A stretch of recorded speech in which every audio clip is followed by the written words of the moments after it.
नमस्कार, स्वागत है आपका। टीएनपी न्यूज देख रहे हैं आप। मैं हूं आपके साथ शाहनवाज मिर्जा। खबर इराक से है। इराक के किरकुक के शहर के अंदर बवाल मच गया। यहां पर कुर्दिश और अरब निवासियों के बीच हिंसा भड़क गई है और इस हिंसा में एक नागरिक की मौत हो चुकी है और 8 अन्य लोग घायल हुए।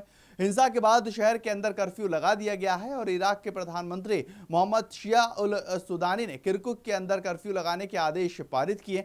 साथ ही दंगों से प्रभावित क्षेत्रों में व्यापक सुरक्षा के इंतजामों को बढ़ाने के भी निर्देश दे दिए गए हैं और मीडिया रिपोर्ट्स के अनुसार प्रधानमंत्री अल सुदानी ने सभी पक्षों से किरकुक के अंदर संघर्ष रोकने और सुरक्षा, स्थिरता और व्यवस्था बनाए रखने में अपनी अहम भूमिका निभाने का आह्वान किया।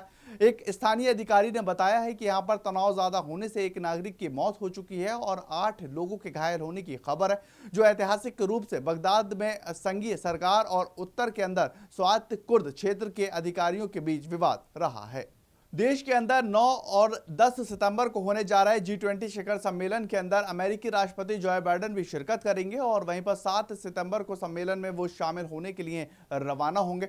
भारत पहुंचने के बाद 8 सितंबर को प्रधानमंत्री नरेंद्र मोदी के साथ उनकी द्विपक्षीय बैठक है और शिखर सम्मेलन के दौरान वो अन्य सदस्य देशों के नेताओं से भी मुलाकात करेंगे और 10 सितंबर को वाशिंगटन के लिए वापस लौट जाएंगे। 2 दिवसीय सम्मेलन में शामिल होने के लिए भारत आ रहे मेहमानों के ठहरने की व्यवस्थाएं भी की गई हैं और विदेशी मेहमानों के लिए दिल्ली एनसीआर के करीब 30 5 स्टार होटलों में ठहराने की व्यवस्था की गई।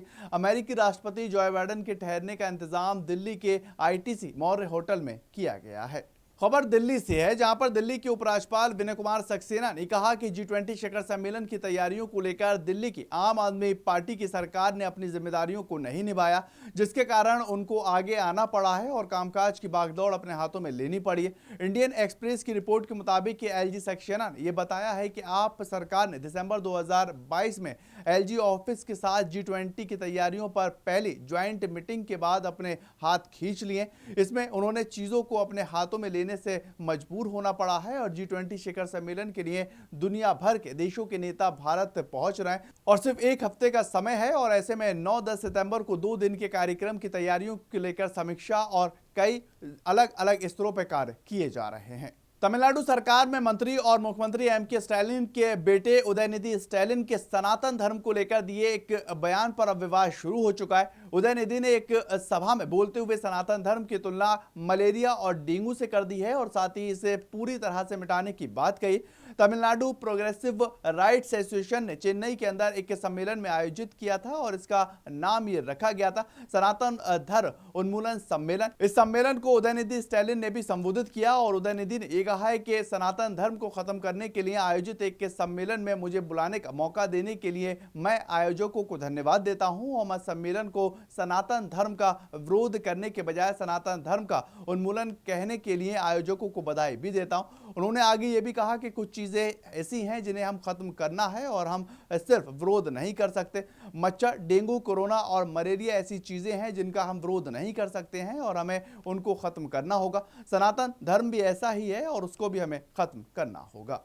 उधर ओबीसी को सब कैटेगरी में बांटने के लिए रोहिणी कमीशन की रिपोर्ट के अंदर 2600 ओबीसी जातियों की एक लिस्ट दी गई है और इस रिपोर्ट के अंदर यह बताया गया है कि ओबीसी कोटा को कैसे आवंटित किया जाना चाहिए। ऑल इंडिया मजलिस इत्तेहादुल मुस्लिमीन के प्रमुख असदुद्दीन ओवैसी ने ओबीसी आरक्षण मामले पर ट्वीट किया है और ओवैसी ने लिखा कि भारत के 50 से अधिक आबादी 27% आरक्षण के लिए प्रतिस्पर्धा करने के लिए मजबूर है और नरेंद्र मोदी सरकार को 50% आरक्षण की सीमा को बढ़ाना चाहिए। उन जातियों के लिए आरक्षण का विस्तार करना चाहिए जो आरक्षण से कभी लाभ नहीं उठा सकते। कुछ प्रमुख जातियों ने सभी लाभों पर कब्जा कर रखा है और ओवैसी ने आगे ये भी कहा कि सब क्वालिफिकेशन असमानता के आधार पर किया जाना चाहिए ताकि एक छोटा बुनकर परिवार के बच्चों को भी अपनी जिम्मेदारियां निभा सके।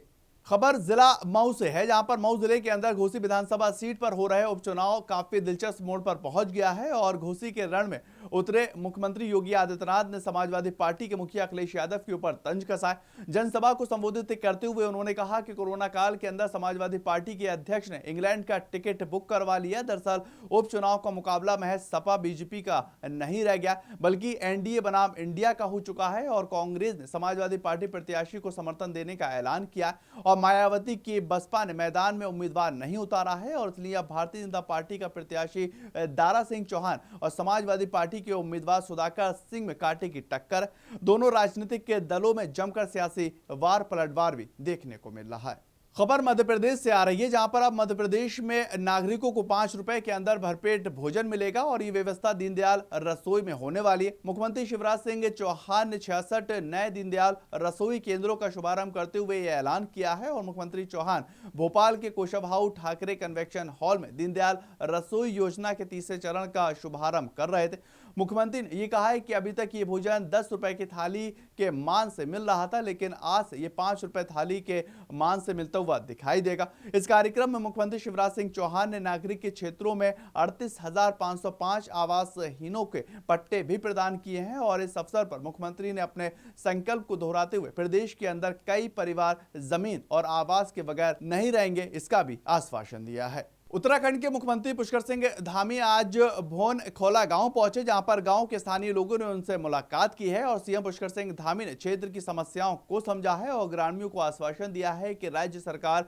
लोगों के उत्थान के लिए कार्य कर रही है। सीएम पुष्कर सिंह धामी बागेश्वर विधानसभा सीट पर हो रहे उपचुनाव के प्रचार के लिए बागेश्वर दौरे पर हैं और आपको बताएं कि कल मुख्यमंत्री पुष्कर सिंह धामी ने उत्तराखंड ग्लोबल इन्वेस्टर समिट का लोगो और वेबसाइट भी लॉन्च किया है। देहरादून के अंदर आयोजित एक कार्यक्रम के अंदर मुख्यमंत्री ने समिट के लोगो और वेबसाइट को लॉन्च करते हुए कहा कि इस बार इन्वेस्टर समिट में 2,50,000 करोड़ रुपए के निवेश का लक्ष्य रखा गया है और राज्य सरकार ने निवेश को बढ़ावा देने के लिए नीतियों में सुधार भी किए हैं और नई नीतियों को भी लागू किया है।